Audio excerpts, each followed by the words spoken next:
नमस्कार विद्यार्थी मित्रांनो, आज स्कॉलरशिप इयत्ता 4थी मधील पहिला घटक गणितामधील आंतरराष्ट्रीय संख्याचिन्हे वाचन व लेखन. आता यामध्ये आंतरराष्ट्रीय संख्याचिन्हे व देवनागरी संख्याचिन्हे बघा. आता देवनागरी संख्याचिन्हे 0 पासून ते 9 पर्यंत म्हणजे 0 1 2 3 4 5 6 7 8 9 म्हणजेच आपले मराठीतले चिन्ह, त्यालाच आपण काय म्हणतो देवनागरी संख्या चिन्हे. आणि आंतरराष्ट्रीय संख्या चिन्ह 0 पासून ते 9 पर्यंत म्हणजेच 0 1 2 3 4 5 6 7 8 9 याला म्हणायचं आंतरराष्ट्रीय संख्या चिन्हे आणि मराठीतील जे आहे त्याला म्हणायचं देवनागरी संख्या चिन्हे. आता आपण स्वाध्याय बघू. आंतरराष्ट्रीय संख्या चिन्हे.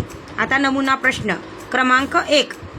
30,008 ही संख्या आंतरराष्ट्रीय संख्या चिन्हांचा उपयोग करून कशी लिहितात? आता 30,008 आपल्याला कोणत्या संख्येत लिहायचं? आंतरराष्ट्रीय संख्या चिन्हात. म्हणजेच आंतरराष्ट्रीय संख्या चिन्हेच म्हणजे आपल्याला हे नंबर यूज करावे लागतील. 30,008 म्हणजेच ऑप्शन नंबर आपलं काय येईल?